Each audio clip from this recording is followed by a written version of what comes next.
Hello, everyone, and welcome to the EV Geek Podcast, where we dive into the latest and greatest in the world of electric vehicles and sustainable energy. We're your hosts, Joel and Sebastian, and today, September 21st, 2024, we've got a wide variety of topics to cover.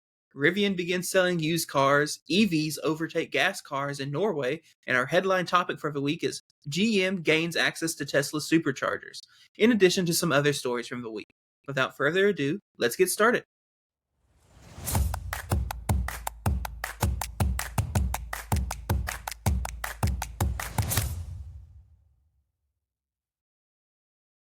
Again, thank you all for joining us today, and we're going to start off with our top story, which is GM gains access to Tesla Superchargers.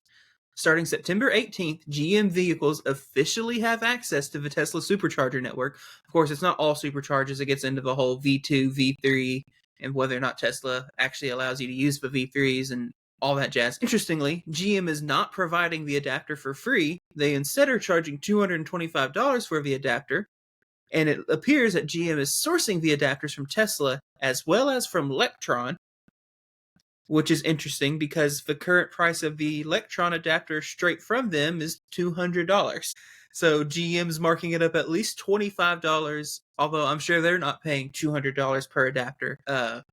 Anyway, also of note, for some reason, GM says that some 2019 and some 2020 bolts will need a software update. However, they haven't said why that's the case. Some owners are reporting even that when they contact their dealers to see if they need one, the dealers are telling them the only way to know if you need the update is if you try to charge and it doesn't work. I don't know. And you're going to try that this weekend, and we're going to have a video on it. So, yes, because you are a Bolt owner. Yeah, we can take the other Bolt down, too, that we can look at and see if that works, too. So, totally up to you. So, so what surprises me is GM is charging for these. So, that makes me think that they're not partnering with Tesla for these adapters like some of the other automakers were doing, I believe. That's what I'm thinking there. Maybe they're just getting them straight from Electron. Electron's making them pay a profit of $25. So, I think they are getting some from Tesla. I've seen two part numbers floating around. Okay. But I don't know. It's also the part is already back ordered, and who knows when they'll actually start getting them. So luckily, I have an adapter already. I bought an A to Z adapter back in February and March because they originally told us that we would get access to superchargers in February and March. And so it's just been sitting in my car waiting happily. So yeah, I mean, it's odd that, I'm glad this happened. Now we're up to what? This is now the fourth automaker. So we have Rivian. Am I wrong? No, third. Or Rivian. Yeah, I count Tesla, Rivian, Ford, and now GM. We've heard news that Kia could probably get access by the end of the year. I'm assuming we'll probably start hitting the other automakers here soon. So yeah, I mean, this is good news. This helps. I mean, just like with Ford and Rivian, you don't get access to all of them. I mean, you pulled up on your map which ones you get access to, which is what the V2s and V3s basically, and V4s if there's any V4s out there, not the V1s.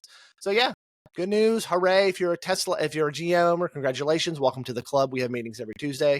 So yeah, pretty cool news and pretty awesome news. Yep. Yeah. And also just to note, the GM vehicles, I don't believe support plug and charge like the Teslas and Ford do, which is kind of part of the question of why did it take this long to get access? Because it was kind of assumed that, they must be doing a lot of work to get it kind of in the same seamless experience. And then it's launched now and it's all done either through the Tesla app or the My Brand app for the GM cars. So what took so long? Is it firing all the supercharger team? Is it just, It took forever? Who knows? Yep. All right, on to other news. Heading over to Rivian, which begins first-party used vehicle sales. So something we haven't seen from Rivian. Tesla does do it. So Rivian has officially begun selling used R1S and R1Ts directly in the R1 shop. And to launch, there are some pretty decent deals. So if you're looking for a used Rivian, you can now head to the Rivian website and check those out. Very briefly on launch day, there was two R1T quad motors under 20,000 miles for around $45K. Please don't tell me that. That's tempting.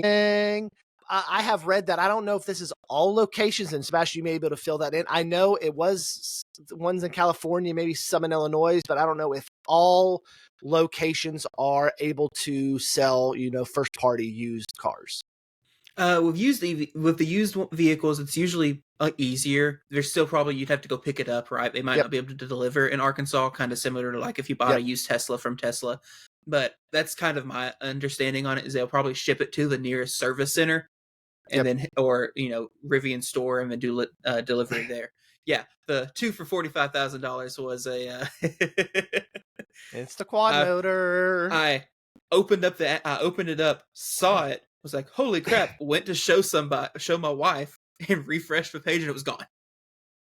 They weren't really selling them. They were just teasing us, probably.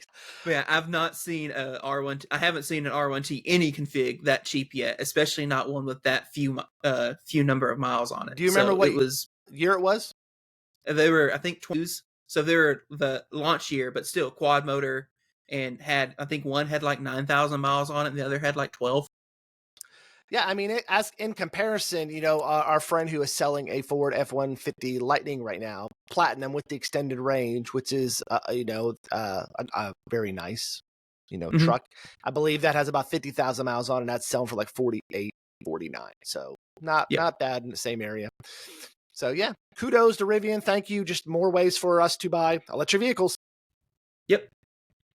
Moving on, there are now more EVs than gas cars in Norway. So I've seen this headline floating around a lot this week, and I just kind of thought it was interesting. And as you read into it, you kind of realize it's not quite all that it seems. It's still a good thing, but there's still kind of an elephant in the room.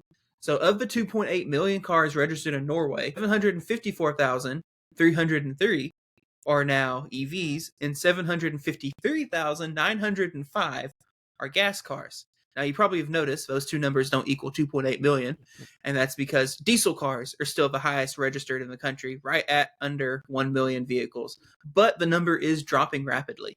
Norway has set a target for all new cars to be zero emissions vehicles by 2025.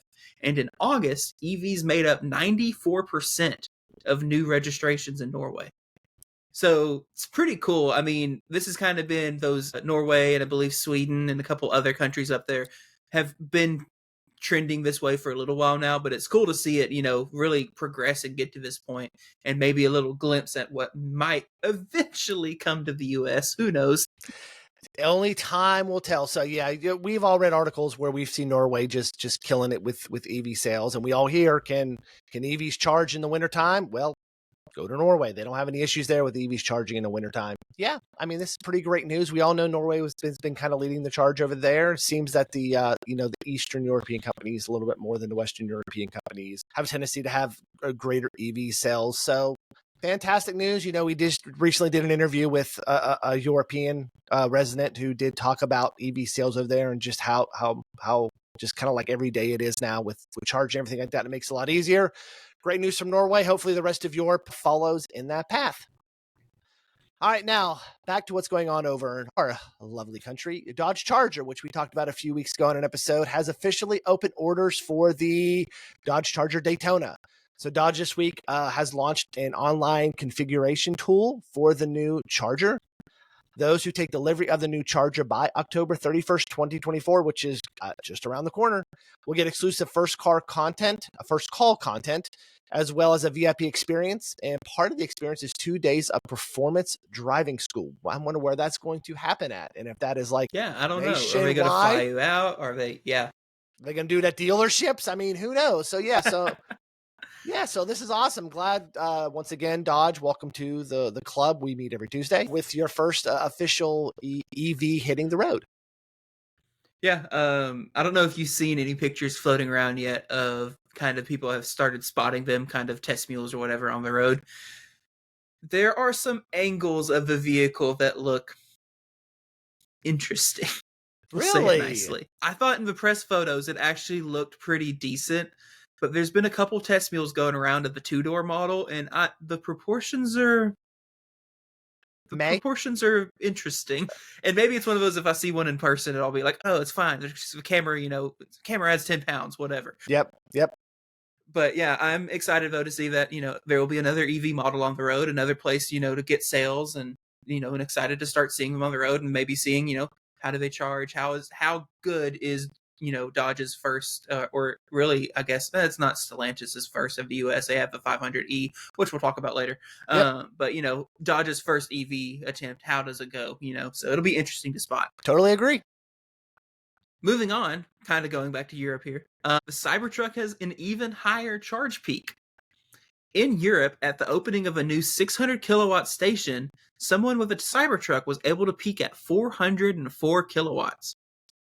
That's a lot of power. However, the average charge speed from 0 to 100% was still only 113 kilowatt, which is not amazing. 0 to 100, so over 80%. I'm sure it tapered off a lot. But at 50%, the truck was only pulling around 130 kilowatt, which is not great. And it makes me wonder if there was a thermal issue. Did the there's not enough info to know if it was a thermal issue in the car, a thermal issue in the charger. Who knows? But it kind of I've seen a couple pictures now of different, people testing different chargers and seeing similar behavior. So I wonder if this is a case of it's still a relatively new product and maybe Tesla will improve it over, time with software updates.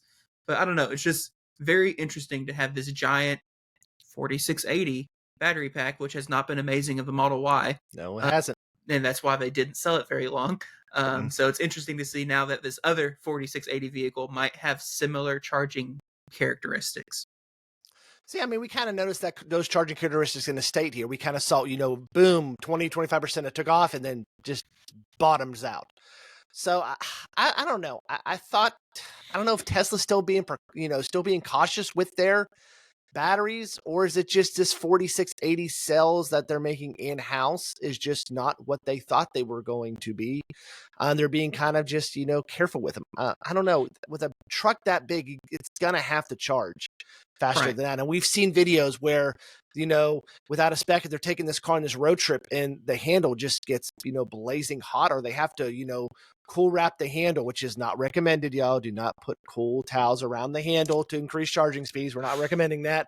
But we've seen that happen unless it works. But we've seen them kind of do that to increase charging speed. So it's got to be something, I guess, with the thermal management in those Cybertrucks that just makes it just drop that charging peak so quickly. Yeah, and this is an important lesson again in peak speeds don't matter. It's all about the curve.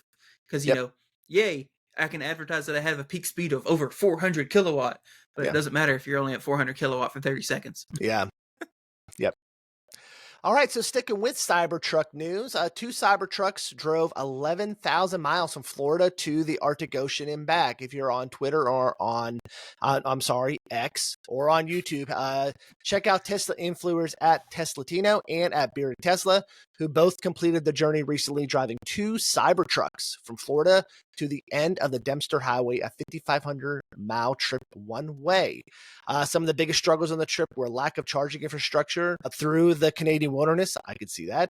However, the team installed multiple L2 destination chargers along the Dempster Highway. So yeah, I kind of follow Beard Tesla on this journey. It looked really cool. I mean, we all kind of expect that once you get up, once you crossed into Canada and got the farther north, that you're going to have issues with charging. But this is just a kind of another way to let you know that you can take an electric vehicle anywhere. I mean, even up to up to the Canadian wilderness. Yeah, with enough patience. Enough patience. Level 2 charging on a Cybertruck is, I'm sure, not fun if you're waiting for it. Yeah. But no, I thought I just, see it pop up in my feed every now and again. And I was like, oh, this is, really cool, really neat to watch. And I love that as they were going, if they didn't have adequate charging, they would just install one and then use it. But then add it to the destination charger network so that it pops up for other drivers. Yep. So you know how many they added along the way or not? I don't know an exact number. Okay. I'd be curious how many they had and how many they had to add. It'd be cool. We'll have to look at it and check it out. Yeah, for sure. Go check them. Yeah. Yep. If we have any viewers out there, check it out and put it in the comment below so anyone watching this video can see that. All right. Sticking with Tesla even more. It's a big week for them. The Cybercab / Robotaxi has possibly been spotted. Ooh. Tesla announced that they plan to reveal their Cybercab at Warner Brothers Studio on October 10th, and recently photos have surfaced of what looks like the alleged Robotaxi testing out in the facility. So the facility is something like 62 acres of land, cordoned off, closed off, whatever. It's a perfect place to do stuff like that. And it was photographed a couple times of it's looking like it driving around, being closely followed by a Model Y, which is typical of, Tesla when they're doing validation testings or whatever. There's going to be someone following the car to make sure it's doing what it's supposed to do. But it's just neat to see that maybe there's actually going to be a product here. It's not all smoke and mirrors, maybe. Yeah, kudos to Tesla for finally releasing another car. It hasn't really done that in a while. We had the Cybertruck, which everyone was begging for Tesla to release a $30,000 car. I mean, hopefully this is the $30,000 car. We don't know. We haven't seen anything with pricing yet. But yeah, I'm interested that the big announcement is coming soon that we're going to see from them. And hopefully it's not all smoke and mirrors and this thing is actually legit. And it's worth buyers to buy. Yeah, I'm still skeptical, but Oh yeah, so am I. I'm hopeful. Yeah. Yep. As a Tesla owner, I'm skeptical. So we shall see. All right, and our final story of the day, we're ending on a sad note that Sebastian mentioned earlier. Fiat is shutting down the 500e plant due to low demand. So Stellantis has suspended production of the Fiat 500e for approximately 4 weeks due to low demand for the compact EV. The shutdown will be productive for the brand, though, as Stellantis plans to invest about $110 million into the plant to start production of hybrids models of the 500e. This is the third time Fiat has stopped production of the EV this year. I'm guessing the third time is the charm, since I guess they may not be producing them there anymore, and they may just be switching over to hybrids.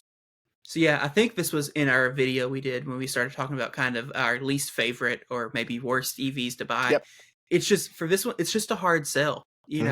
I like it. I like the way it looks. There's actually one here in Hot Springs on a dealer lot, and I drive past it semi-frequently, and it's in that kind of rose gold color. I'm like, oh yeah, it's a good looking little car. It's just hard to justify a little tiny compact EV with 120 miles or something like that range, and it's $35,000, almost $40,000. Yep, get a Model 3 for that. And it's not built in the U.S., so it probably doesn't qualify for the tax credit. Probably not.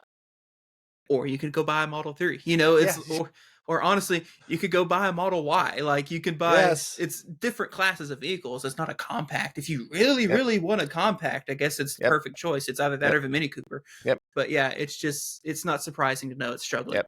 Or a Nero, something like that. At that same price will get you the same kind of car too with double the range. So yeah, Fiat, we're sorry, but we kind of saw this coming because it just doesn't have a lot of range. All right, everyone, that will wrap it up for today, Saturday, September 21st. Thanks for tuning in to today's Electric Vehicle News Roundup from the EV Geek podcast. Be sure to subscribe to the EV Geek on YouTube and tap on the notification icon to be notified about new releases. We did release a great episode this week about the BYD Dolphin, so if you're interested in Chinese EVs, go over there and check them out. Also, check out any of the other videos that are popping up on your screen right now. If you have any thoughts or questions, drop them in the comments below. We'd love to hear from you. Stay charged up, and we'll see you next week on the EV Pulse. So long, everyone.